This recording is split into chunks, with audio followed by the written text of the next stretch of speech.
All right, good evening and welcome aboard to Business Today. I'm Jerome Paul Soko with Winnie Buyinza Nakauchi on sign language.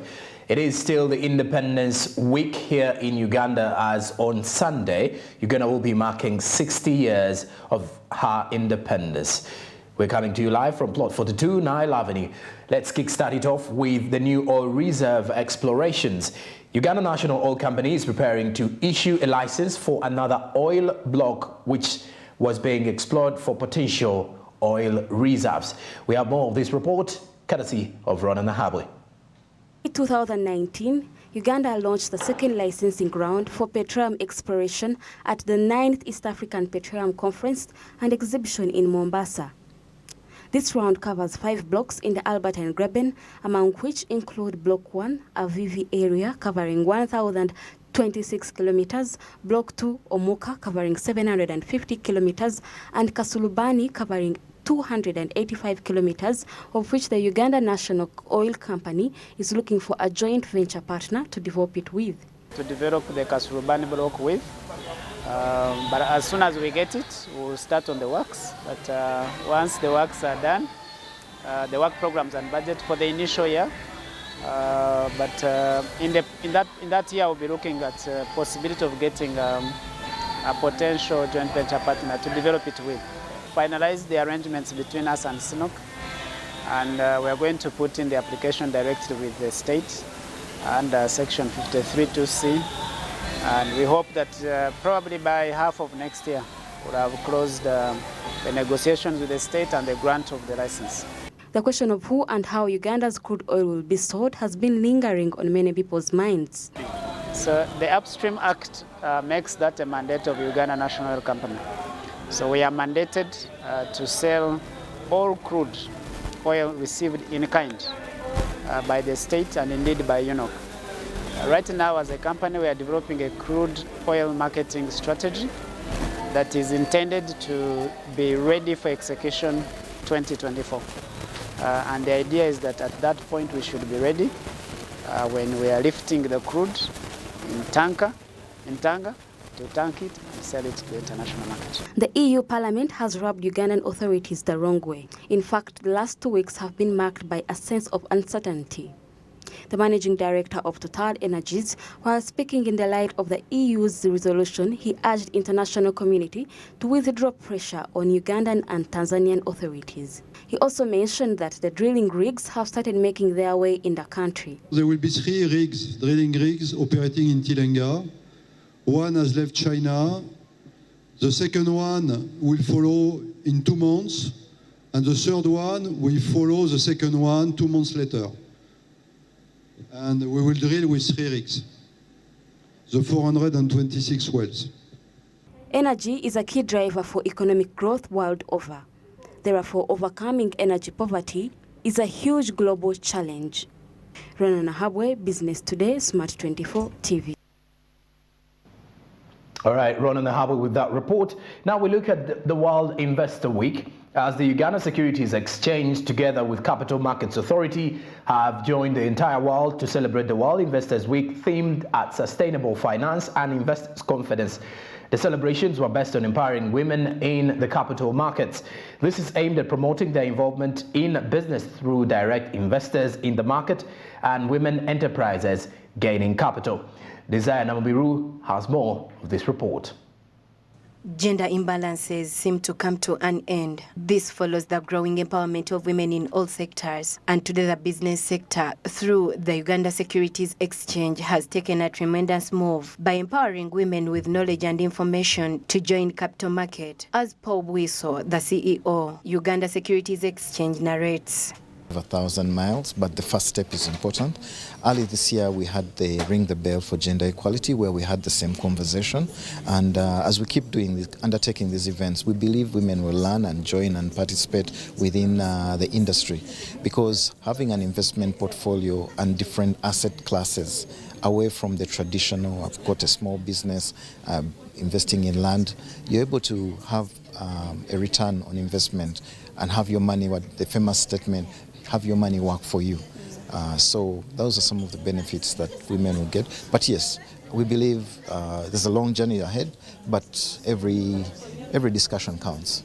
Capital markets provide capital for business growth, but there has been a challenge of attracting companies due to ignorance of how equity markets operate and low valuation in terms of operating capital, especially in terms of transparency, with further scrutiny placed on financial records, governance structure, and tax compliance. Miriam Musali, the Deputy Legal and Border Affairs Capital Markets Authority, has disclosed the solution of ignorance in the capital market.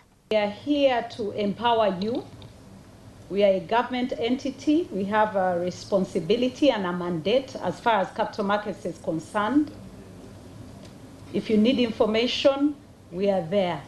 We can come to your offices. We can speak to the staff. If you're a business and you would like more information about the opportunities available, come to us. If you're running a business that is, a sizable business that could actually exit through the capital markets, we also have a team that's ready to give you this information. So I hope that you will take this and that you will approach us, and we'll be really excited to see our capital markets grow. I also want to charge you, you know how they tell people, I charge you to go and be ambassadors. We want you to go and be ambassadors of capital markets. Speaking to some of the participants, they shared their anticipations in regards to the knowledge obtained at the event. Business people, it is so relevant because as medium-sized enterprises or even smaller businesses, we should be looking at different options of financing other than always thinking about maybe commercial banks and all other alternatives that we may have. We believe that the opportunity has been opened for us to understand, to have information regarding capital markets, the equities, the bonds. This is a language that is not so common in our business circles. So I think it was a very useful engagement, information sharing, and perhaps challenging us business people to find even more information regarding this market. Capital market being among the avenues of raising business capital, the idea of empowering women in the sector can promote their involvement in the business, and this will be through direct investments in the market and also empowering women investors to gain capital. Design Nambiru, Smart 24 TV, Business Today. As to the evolution of transport in the country. Transport is one of the most crucial sectors in Uganda, of which other sectors directly or indirectly depend on it. Therefore, the state of transport infrastructure largely impacts the performance of other sectors respectively.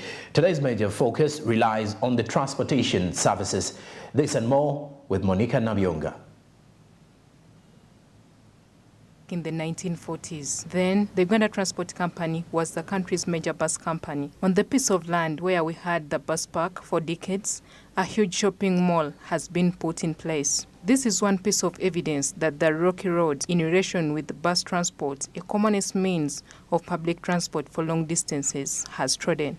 TC Transport had its terminal here in the city center, where there is a Mukwano building.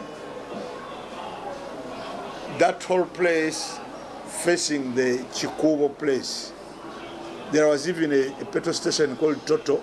It used to belong to UTC even. So it almost had like an acre and more than an acre. The late 60s was the best time for the bus business as well as passengers. They were always on schedule. If a passenger missed one bus, another was always on time. The buses would exchange routes so that if one took one route at a certain time, it could take a different one at another time of schedule. School children were not charged any fare as long as they were proper in school uniform. People were enjoying it for one thing. They had their communication because the bus would leave here, then in Kayabwe. They had their offices in Kayabwe. Then they had another office in Masaka, whereby people would go there and book. For us individuals, we cannot manage to have all those. So that's why we feel this business of transport is not good for us. Most companies are going to fallout of the business.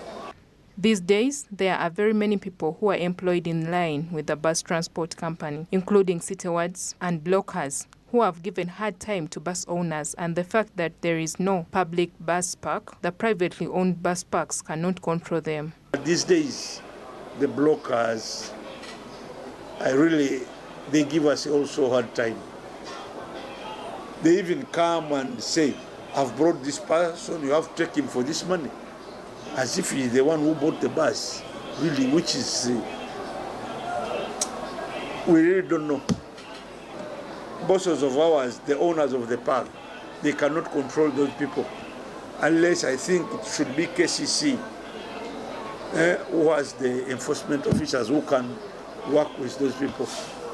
Otherwise, but since these parks are private owned, that's the major problem.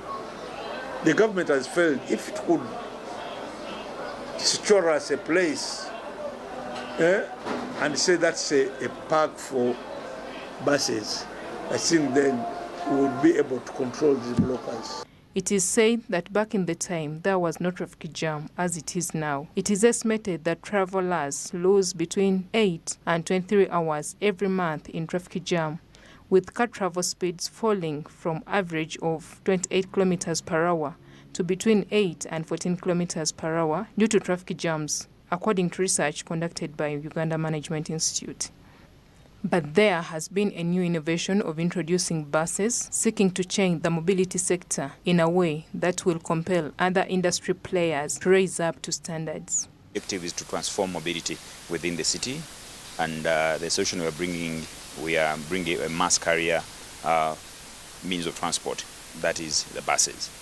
You leave your car home and you're able to have a comfortable, well-organized means of transport. For example, if you're able to jump onto a bus, which is a comfortable means of transport, which is affordable, which is going to be a bit faster, I think it's going to reduce the number of vehicles on the road, because 10 people who use 10 cars are now going to be onto a bus. And that means that space is going to remain and can be used by another bus, for example, that is going to carry more other 35 people. However, the veteran transporter said the 20-car bus initiative is good since it is cheap and comfortable, but urged government to reconstruct bus stops for the betterment of the city. The government, like they have introduced this 20-car bus, I'm not seeing it in the city center. Mainly Tondeka is on the northern bypass. Yeah. Otherwise, if they would bring like those type of Tondeka bus, like 200 buses, I think those ones, they would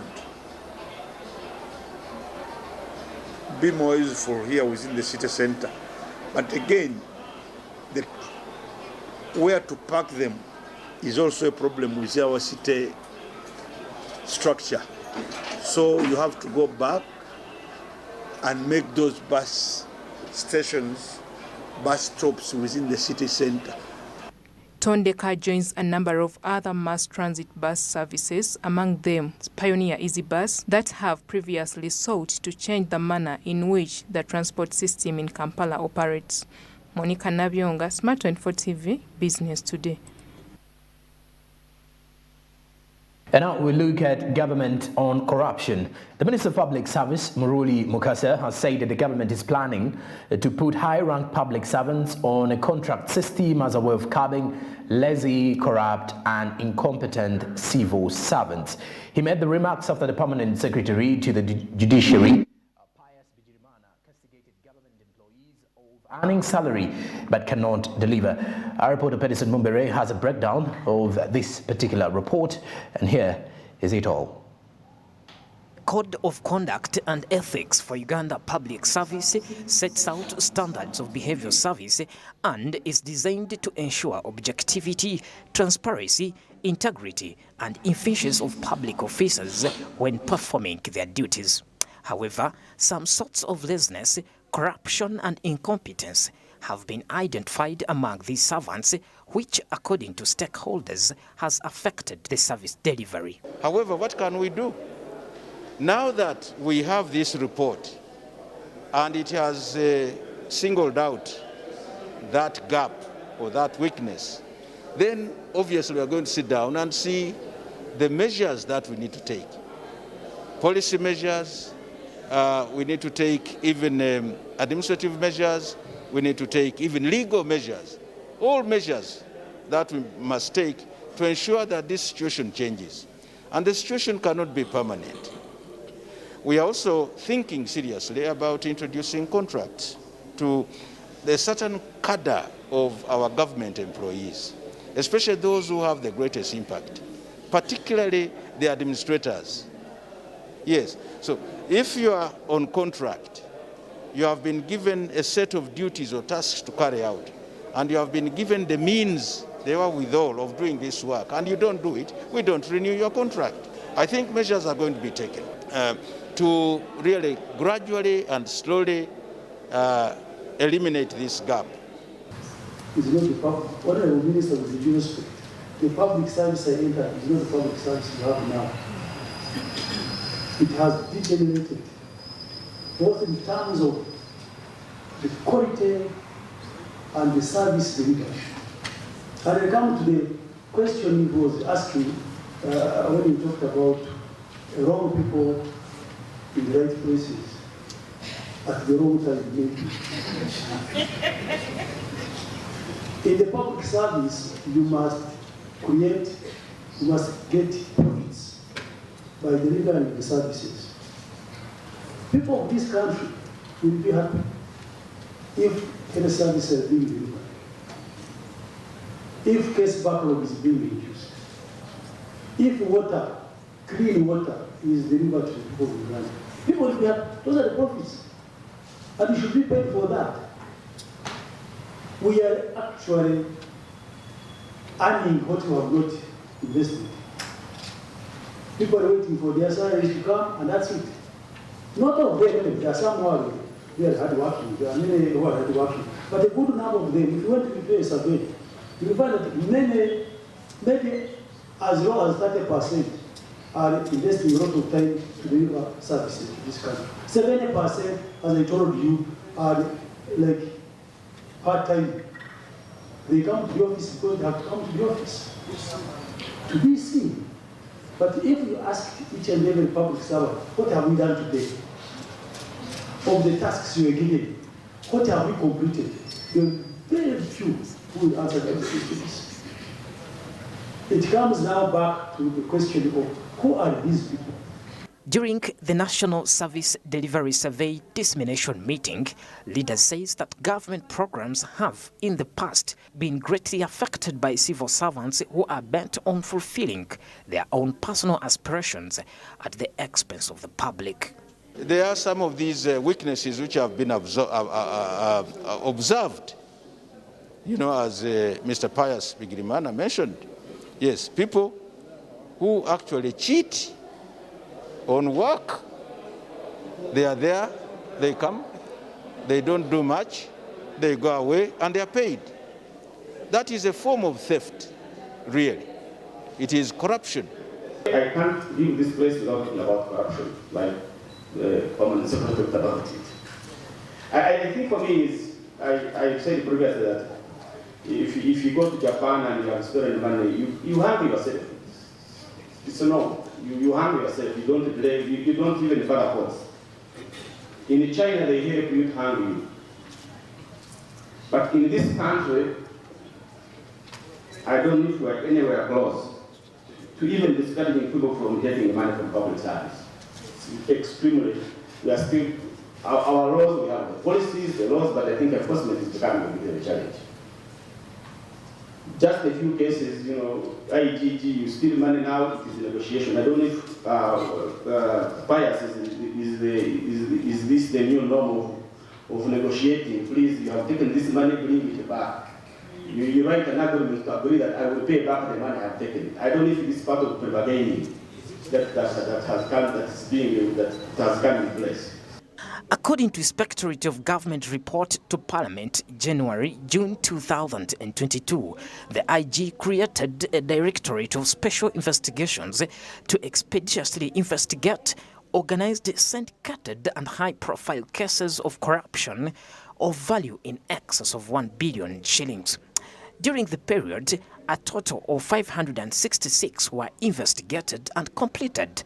Some of the high-profile cases involved mismanagement of funds by Director Local Government Administration and permanent secretaries. It's not job to promote corruption. So I think it's very important, every stakeholder, you are accountable to ensure that what is in here is implemented to the dot. What's there? And the more we deepen technology, the more we deepen e-government, the less corruption will be possible.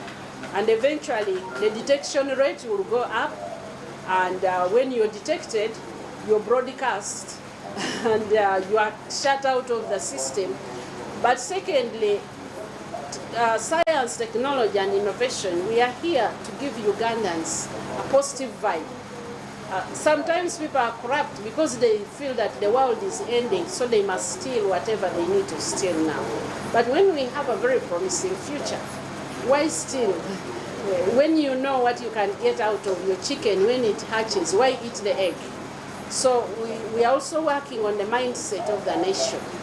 According to the same report, despite the COVID-19 pandemic, the investigation recommended for a recovery of 1,120,942,504, out of which 618,549,714 was recovered and deposited on the IG Asset Recovery account.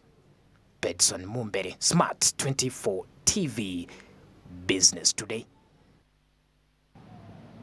All right, now Business Today takes a break, but we will return with more reports and the coffee court.